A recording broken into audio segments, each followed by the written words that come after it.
Beshem Hashem Naaseh V'Natzliach Erev Tov. On est ce soir mercredi, Maurice Ayakar, mercredi 25 du mois d'août. Et donc, comme on est déjà le soir, le Yutret du mois, le 18 du mois de Elul, Lechim Tovim ou Shalom. Je suis racheté par notre ami Marwani Amanda pour la Haskara de sa grand-mère, Esther Bat Shaba. Roi Hashem Tenachena Began Eden Elion Vechol Ashorvot Imah. Bichlal Arahamim Vaselichot Vechen Yehi Ratson Venomar Amen Tienish Mataz Orachaim, et qu'on entende que de bonnes nouvelles, une grande atzlacha aussi à Marwani Amanda Yekara, elle, ses enfants, Bezrat Hashem et toute sa descendance sur le chemin de la Torah des Mitzvot Maasim Tovim, Imarbe Osher Deshenim Verananim Iyu. On pensera en même temps à l'élévation de l'âme de Georges Eliou Ben Simcha Alice, Julo Yom Tov Ben Yasmin Yadan, Gérard Golik, Chaim Aaron Ben Yosef, Yosef Ben Rachel, Dada Ben Saouda Bat Esther, Sarah Bat Nina, Sasson Bat Esther Alevi, Ambran Ben Yaakov Azoulay, Martine Rosine Saada, Gilbert Victor Chaim Ben Lala, Bechol Mete Israël, Bechol Atar Ve'atar, Achlama Meira Bezrat Hashem pour tous les malades d'Israël, Obichlala Moratimi, Viviane Bat Esther, Sarah Talea Bat Efrat Miriam Meir Ben Rivka Fitoussi, qui va un peu mieux, et j'espère qu'il ira beaucoup mieux, Yanaï Ben Esther, René Mahlouf Ben Sarah, Hayar Uchama Esther Bat Rivka, Baruch Ben Ruth Soufan, Meir Ben Ruth Soufan, Shoshana Bat Mesaouda, Jonathan Meir Mordechai Ben Rachel, Nathan Yosef Ben Tor et Yocheved, Vechen Nissim Ben Simcha, Sabach et Baruch Hashem, Refouach Lemach Lama Meira en urgence pour Esther Bat Clara, qu'elle se sente bien toujours, Yves Shlomo Ben Kimisapolet, Vechen Hashem Atov, Adagou, Vachashuv. Voilà, c'est ce que je cherchais. Bernard Mimoun, Ben Jeanne Chana et, bien entendu, Bernard Mordechai, Ben Shimon Mishpachat Zerbib. Alors, le sujet qui a été demandé ce soir est un sujet à thème, puisque la question est comment perpétuer le souvenir de nos parents disparus à nos enfants et petits-enfants. C'est un sujet qui est pas simple à développer, parce que dans l'absolu, c'est impossible. C'est presque impossible de perpétuer à notre descendance de faire, quand on est nous-mêmes plus présents dans ce monde, et qu'on laisse des enfants et des petits-enfants, de perpétuer le souvenir d'une askara. Askara qui veut dire donc souvenir. C'est pratiquement impossible. Prenons un exemple, et vous allez comprendre de quoi je parle. Prenons un exemple, par exemple, des familles qui se réunissent pour le Shabbat, pour les Yamim Tovim. Où est-ce qu'ils vont? Ils vont chez le papa et la maman. Tant que le papa et la maman sont vivants, toute la famille se réunit. Car les parents restent une espèce de centre, un pôle qui oblige, de par amour, de par éducation et de par conscience, d'aller faire les fêtes avec les parents, d'aller Pessah, Shavuot, Sukkot, les visiter. Et donc, comme on est tous des frères et sœurs, on se retrouve là-bas présents. Mais quand ils sont plus là, on voit que de façon naturelle, sans faire de bouillabaisse avec tout ça, mais la famille a déjà sa descendance, elle est très occupée, elle a son travail. Et quand est-ce que se voit de façon générale la famille? Quand il y a des fêtes familiales, les mariages, les brit milot, les bar mitzvot. Alors de façon naturelle, on se rencontre. Mais alors qu'on est tous vivants, tant que la mère et le père sont vivants, la famille se réunit pour aller les voir et se réunit parce que ça fait plaisir aux parents de voir ses enfants ensemble. Alors imaginez quand la personne n'est plus là.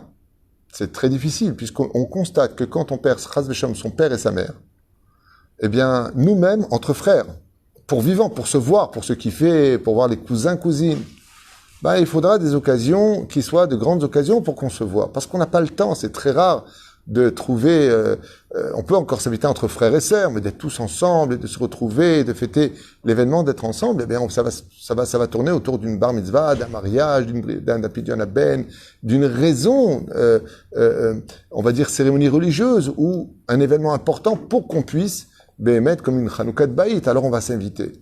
Mais de façon générale, on a déjà assez avec nos enfants, la belle famille, on est déjà très occupés, ce qui fait que la nature a voulu que, tant que les parents sont vivants, eh bien, ceux qui sont les enfants se réunissent autour d'eux pour leur donner ce plaisir de leur montrer qu'ils sont quand même au-dessus d'une famille qui est unie. C'est un énorme cadeau d'ailleurs qu'on peut offrir à nos enfants. Et ça, c'est du vivant. Alors imaginez maintenant que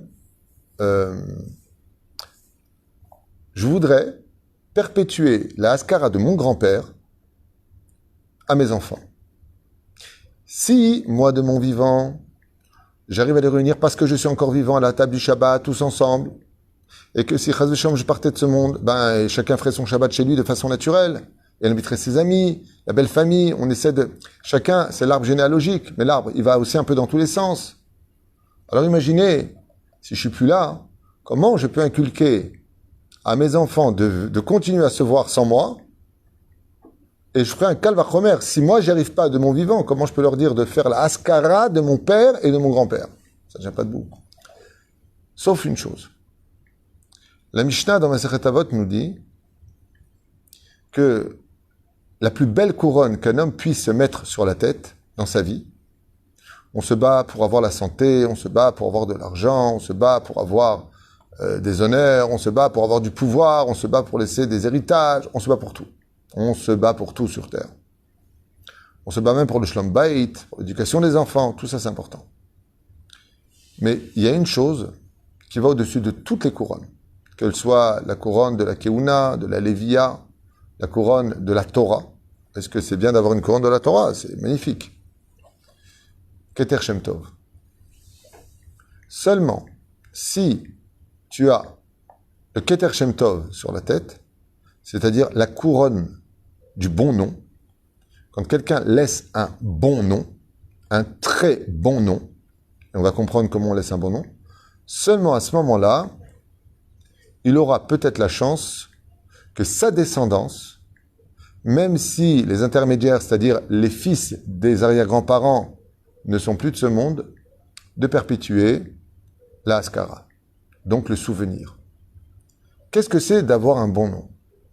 C'est où une personne qui a fait énormément de chesed à l'image d'Abraham, ou une personne qui a fait une grande messirut nefesh pour le peuple d'Israël, par exemple, qui a donné sa vie pour le peuple d'Israël, comme on le voit dans tous les pogroms qui ont eu lieu, ceux qui sont morts de Kiddush Hashem, comme on le voit à Yad Vashem, l'Holocauste, on fête d'une certaine façon, on commémore, c'est pas une fête, mais on commémore la mort de nos disparus, nos soldats qui ont donné leur vie pour qu'on puisse vivre sur cette terre.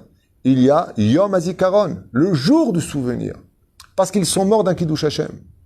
Alors il y a ceux qui ont la couronne du bon nom parce qu'ils ont fait beaucoup du bien à l'image d'Abraham, ceux qui sont morts d'un Kiddush Hashem parce que pour le peuple d'Israël, ils se sont sacrifiés comme on le voit pour Yitzhak, et puis il y a ceux qui vont devenir des géants en Torah, comme Rabbi Shimon Bar Yochai, Rabbi Meir Balanes, Rabbi Akiva, Rabbi Yehuda Bar Ilai, Rashi, tous ces grands de qui on fête les Hilulot, Rabbi Baba Saleh, le Rabbi de Lubavitch, Rabbi Nachman, le Rav Ovadia Yosef, le Rav Steinman, le Rav Shach, Kulam, tous ces grands de la Torah, Rabbi David ou Moshe, tous ces Gdolim, Rabbi Amram Ben Diwan, Baruch Hashem, tous ces Kedoshim, on fait la Hilula, on se rappelle d'eux, parce qu'ils ont laissé le nom qui était lumineux.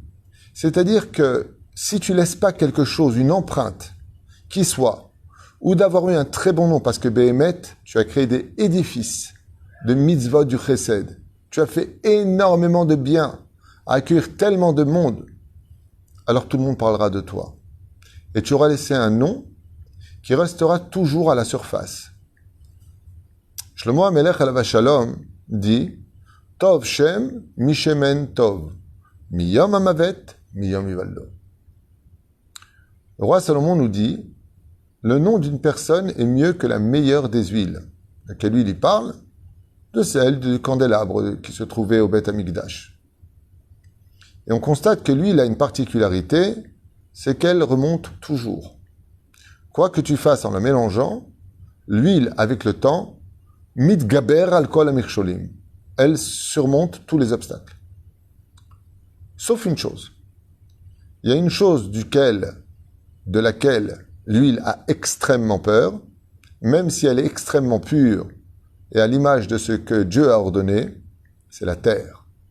Tu prends l'huile, katit la ma'or, tu la renverses dans la terre, elle ne laisse aucun souvenir. Elle est complètement avalée par la terre, Tu passes quelques heures plus tard, tu verras une tache où tu peux comprendre que c'était de l'huile, mais c'est tout.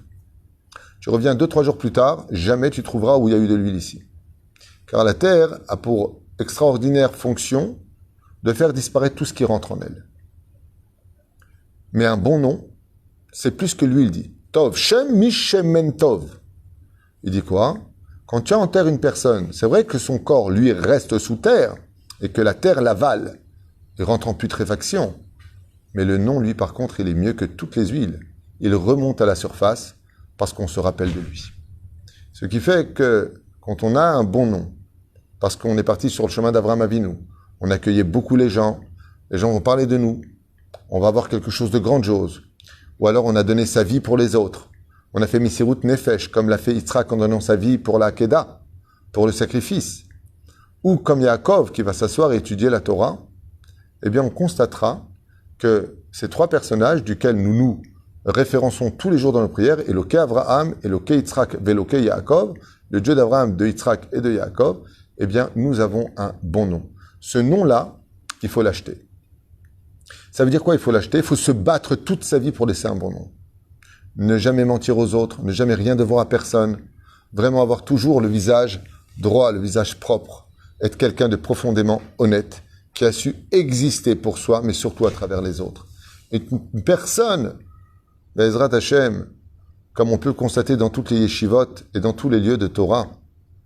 Alors, vous serez peut-être étonné, mais quand par exemple quelqu'un va participer à la construction d'une yeshiva, un endroit où on va étudier la Torah, un kollel, eh bien sachez que le kollel aura pour devoir de ne jamais oublier celui qui lui a permis d'exister et la Torah qui y a été étudiée. Ce qui fait que cette personne-là, c'est sûr que le monde entier ne va pas faire ça à Askara, mais en tout cas tous les étudiants de ce kollel, étant donné qu'il a sa plaque, étant donné qu'il a sa bougie, on se souviendra de son nom. Parce qu'il a donné, avec Mesirut Nefesh, la possibilité d'un lieu où on va étudier la Torah. C'est pareil pour un Bet Tamchouy. Celui qui vient et qui dit, ben moi, je veux créer les restaurants du cœur, qui existent dans la Mishnah depuis déjà bien avant Coluche, c'est-à-dire un lieu où les personnes nécessiteuses pouvaient tout à fait s'asseoir et être servies directement pour manger et partir. Eh bien, de cette même façon-là, Be'ezrat Hashem, cette personne-là aura, parce qu'il a créé ce lieu-là, une plaque, ce qui fait que les organisateurs, de génération en génération, se rappelleront, puisque la plaque est présente, du bon nom qu'il a laissé.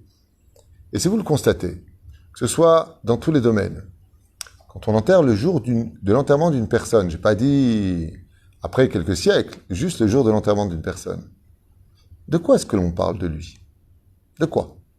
On ne parle que des Torahs, des mitzvot et des bonnes actions qu'il a fait.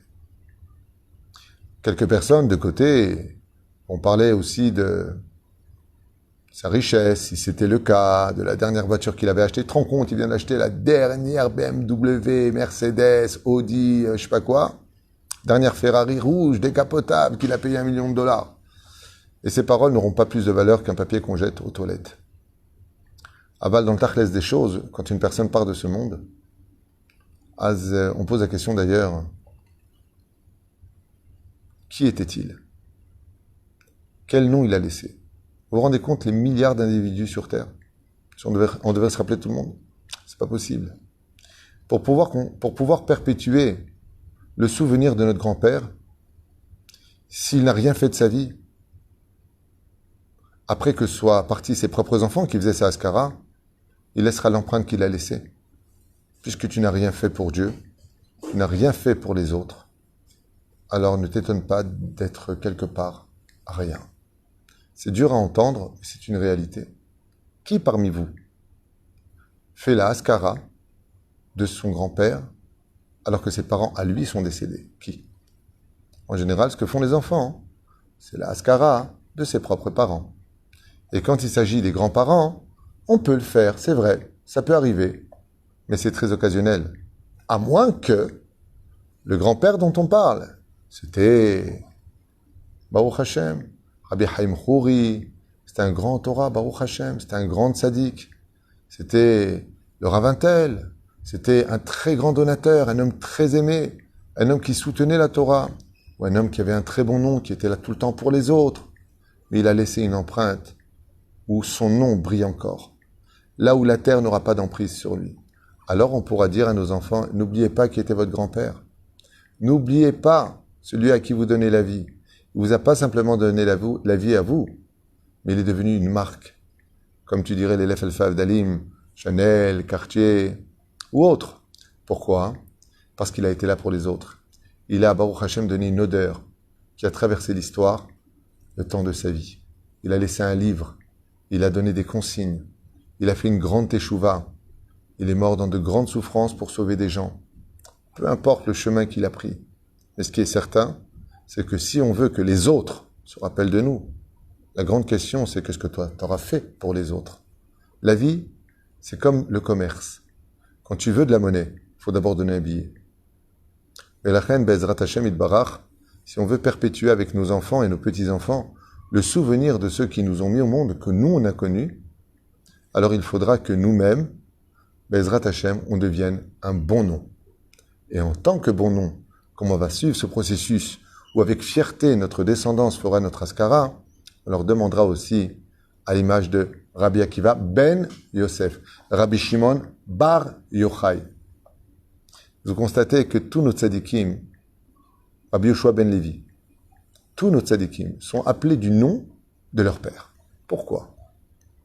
Parce que maintenant que eux ont laissé une empreinte extraordinaire de leur existence sur terre, à travers la Torah, à travers les mitzvot et les bonnes actions, alors quand on les marque sur la tombe, vous avez remarqué qu'on marque là-bas, par exemple mon papa Alav Shalom, Rabbi Eliyahu ben Yosef.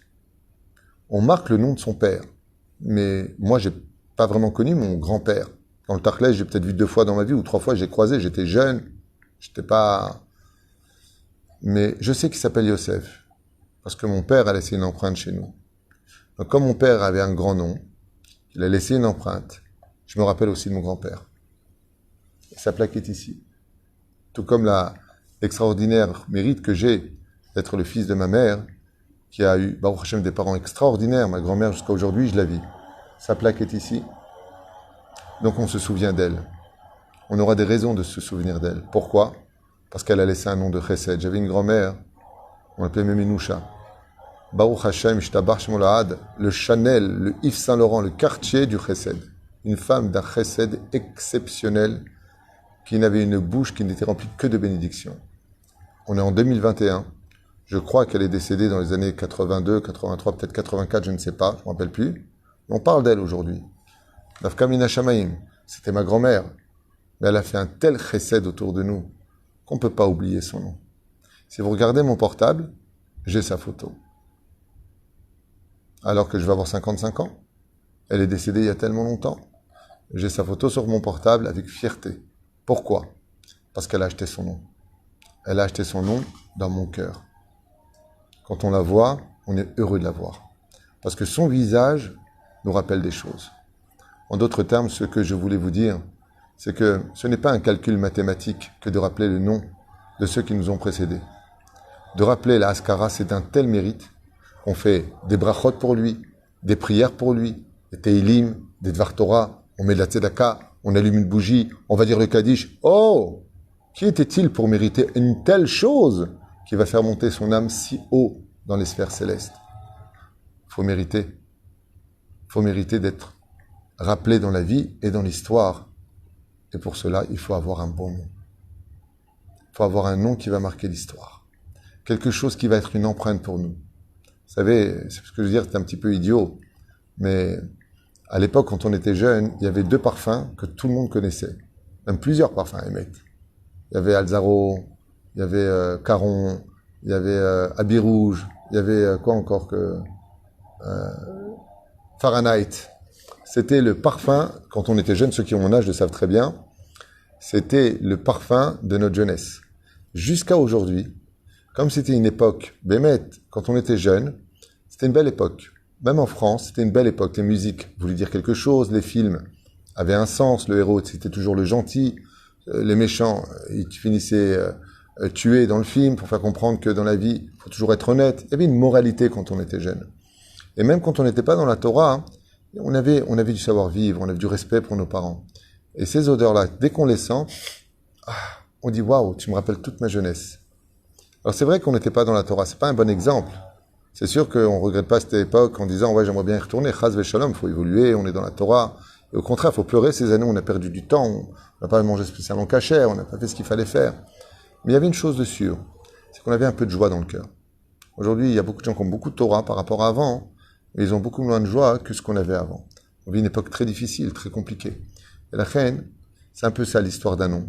C'est l'histoire d'un parfum qui va marquer des moments de bonheur dans l'histoire et dans la vie des autres. Si on a cela, on dira « Ah, je connais ce parfum, c'est Fahrenheit. Ah, je connais ce parfum, c'est Habit Rouge. » Pourquoi? Parce qu'on l'a porté dans des moments où on était bien. La reine Bezrat Hashem, si vous voulez Bezrat Hashem, et Kol Alev, laissez un bon nom dans l'histoire, soyez bien avec tout le monde. Ça ne veut pas dire faire la lèche, ça ne veut pas dire aller dans le sens du poil, pas du tout.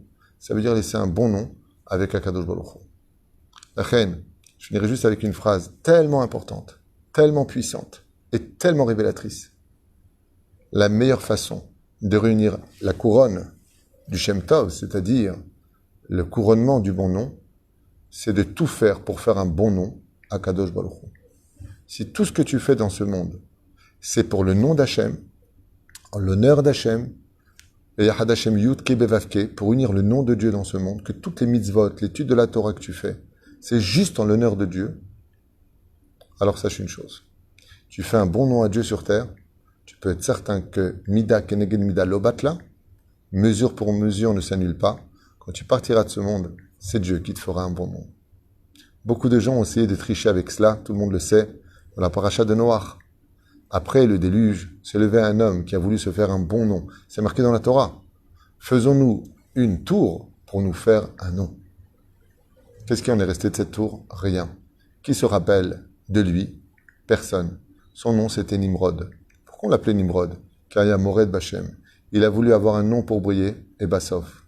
Quand on donne son nom, il est interdit d'appeler nos enfants par son nom à lui. Sheneemar, Immar Shemo, Ve Zichro. Que son nom soit oublié, effacé, Immar Shemo, Ve Zichro. Que son nom soit effacé et oublié, qui est considéré comme la pire des malédictions. Prenons un dernier exemple avant de vous quitter pour ce premier shiur. Une femme a voulu, Bezrat Hashem, appartenir à la descendance d'Israël. Et elle s'est mariée avec le fils de Yehuda, donc petit-fils de Yaakov, qui s'appelait Onan, et il est mort. Alors elle s'est mariée avec Er, et il est mort. Il y avait le troisième fils du nom de Shelah. Et le père, Yehuda, fils de Yaakov, n'a pas voulu lui donner, parce qu'il a considéré que si deux qu'il avait fréquentés étaient morts, je n'ai pas envie d'en perdre trois, on dit jamais 203, donc je ne voulais pas mettre le troisième. Qu'est-ce que fait Tamar? Elle préfère s'humilier, se faire passer pour une prostituée, afin d'obtenir la possibilité de tomber enceinte d'un des fils de Yaakov. Et elle tombera sur Yehuda, comme vous le savez, Bezrat Hashem. Quand elle tombera enceinte, et qu'elle sera dévoilée à cela, eh bien, elle ne va pas dire son nom. Mais on va annoncer à Yehuda que Tamar Kalatecha, oui c'est Tamar, oui bien sûr, Tamar s'est prostituée. Tamar va préférer rentrer dans la fournaise ardente, être jetée au feu, que d'humilier Yehuda en public. Très bien. Mais il y a une chose qui est flagrante, c'est qu'aucune fois on ne voit dans la Torah qu'elle se bat pour son nom à elle. Ce qu'elle voulait juste, c'était avoir la lumière d'Israël qui passe par ses entrailles à elle, être une des mères génératrices de la venue de la Géoula. Et c'est ce qu'elle va faire. Effectivement, elle va tomber enceinte de 2 jumeaux, Ezra d'Hachem, et elle va, Zerach d'ailleurs, qui représente la lumière, donner cette naissance-là, qui plus tard donnera Bezrat Hashem, Boaz, d'où le Melech Hamashiach qui en ressortira. De l'autre côté, une autre femme, pourrie, qui était prête à tout pour appartenir au peuple d'Israël. C'était la femme de Poutiféra. Et elle voulait absolument coucher avec Yosef Tzadik pour avoir un enfant. Comme elle le dit, j'ai vu dans les constellations que nous devons avoir un enfant. Elle parlait de Osnat, fille adoptive. Et la Torah ne nous livrera pas une seule fois son nom. Dans le Midrash, oui, mais la Torah ne donne pas son nom. Pourquoi est-ce qu'elle nous donne le nom de Tamar, qui a eu les mêmes intentions, et pourquoi est-ce qu'elle ne nous donne pas le nom de la femme de Poutiféra, qui aurait eu donc les mêmes intentions, de façon extérieure? Réponse de nos Chachamim. Quand quelqu'un se bat en l'honneur de Dieu, et que ce n'est pas pour son nom qu'il le fait, mais pour le nom d'Hachem, pour donner son ventre à Akadosh Baruch Hu, vous voyez que Dieu, il dévoile son nom. Mais quand une femme aussi mauvaise n'en a rien à faire de Dieu, ce qu'elle veut, c'est qu'on rappelle son nom à elle, en disant, eh bien moi, vous savez qui je suis, j'ai un enfant de Yosef Hatzadik, d'où viendra Bezrat Hashem, le Yosef, ma chère Ben Yosef, il vient de mes entrailles. Alors Akadosh Baruch Hu lui dit, étant donné que tu t'es battu que pour ton nom toute ta vie, ton nom ne sera jamais inscrit dans la Torah.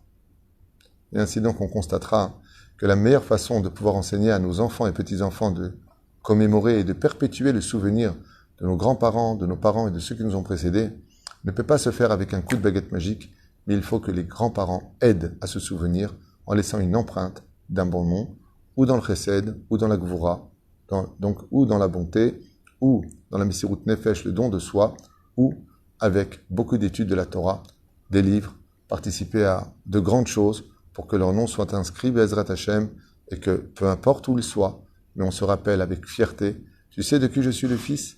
Du grand rabbin tel, de celui qui a construit cela, de celui qui a donné sa vie pour le peuple d'Israël, de celui qui a permis le retour des enfants d'Israël sur sa terre. Il y a tellement de mitzvot à faire que Be'ezrat Hashem, son nom ne sera pas inscrit, mais restera gravé dans l'histoire. Baruch Adonai Leolam Amen, Ve'amen, Bracha Ve'atzlacha Be'ezrat Hashem Barach. Et je vous dis à tout de suite pour le prochain shiur pour ceux qui sont intéressés.